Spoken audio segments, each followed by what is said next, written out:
Nagbabalik. Time check 7:35. Alright. And katatapos lang yung rest hour na hindi naman rest hour na hindi naman kami nag-rest. Ayan. Bumaba kami, namalansya lang. Pinagtulungan na namin ni Maringera yung ganda bundok na palansahin kasi hindi sila pamalansa kahapon dahil nga sa gawa nung nagbisita kami.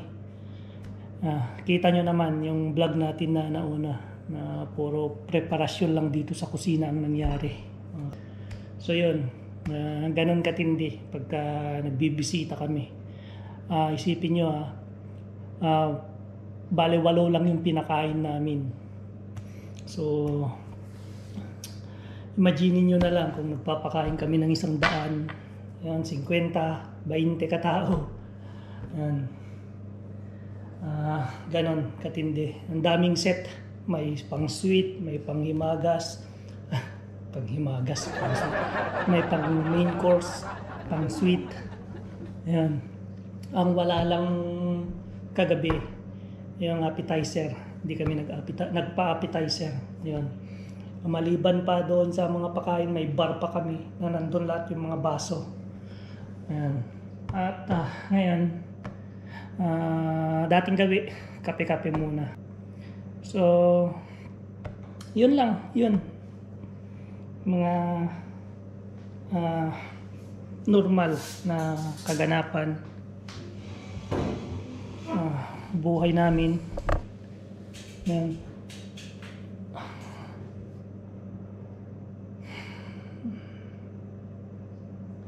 Bilang kasambahay. Yan, alam ko nakaka-relate yung mga nanonood dito na katulad din namin mga kasambahay. Bale,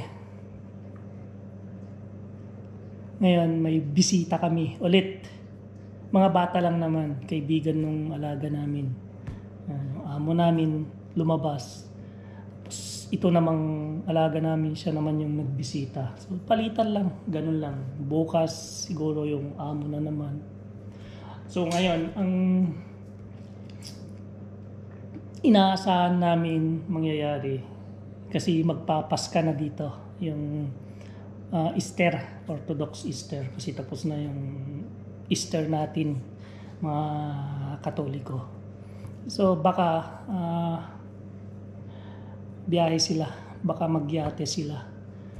So yun, doon pa lang kami makakapag-relax. Pero pagka may iwan yung alaga namin dito, ayan, ang sigurado mangyayari niyan araw-araw, may kaguluhan dito. Ayan, wala tayong magagawa. Hindi tayo pwedeng magreklamo, hindi rin tayo pwedeng mamili ng trabaho. Ayan. So Thursday, dadalawa kami ni Maringera. Day off na yung kasama namin. Yan. Iniwan ko lang si Maringera sa baba kasi kailangan ko mag-sindi ng mga ilaw dito sa taas kasi dumidilim na. Yan.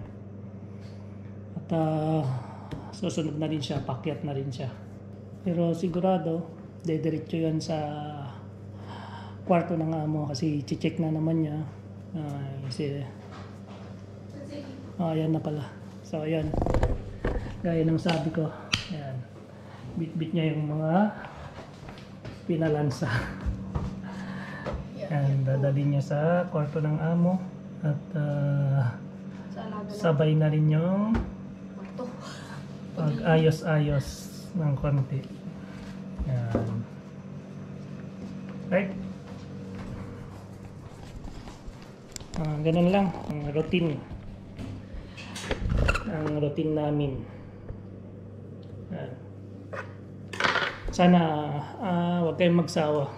Kasi alam ko nakakasawa kasi maski kami nagsasawa na rin sa trabaho namin ginagawa araw-araw eh.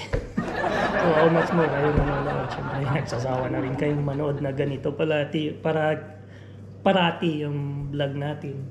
Pero ganun lang talaga. Ito lang yung may share namin sa ngayon. Hindi pa naman tayo makakapag-adventure, kakapunta sa mga pasyalan dito. Kasi nga lockdown pa. Ayun, supermarket lang ang bukas dito, yung mga shop dito. Hindi ka pa rin basta-basta makapasok. Yan, click away pa rin. Yan. So, hopefully, mabibigyan na ng vaccine ng lahat. So, yun lang naman yung hinihintay para tuluyan ng makalaya tayo.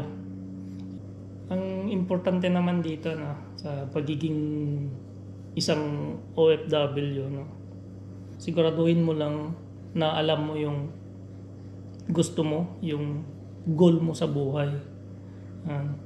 Yun yung magiging drive mo sa pagtatrabaho. So yun, nakakamiss nang umuwi sa Pilipinas. Sana 2 taon na hindi namin nakakasama yung mga anak namin. Ito, sakripisyo. Yung mga hindi nakakaalam, tsaka minamaliit yung pagsasakripisyo ng mga OFW. Wag na lang kasi hindi nyo talaga alam yung hirap na nararanasan. Ayan. So bago kayo siguro manlait, bago nyo questionin yung sakripisyo na ginagawa ng OFW, kailangan nyo munang sigurong maranasan. Yun, si Maring Hera andyan na, tapos na sa taas. Ano yan? Pantalon. Bakit? Pinamigay? Pinamigay? Akin na? Oh, yun.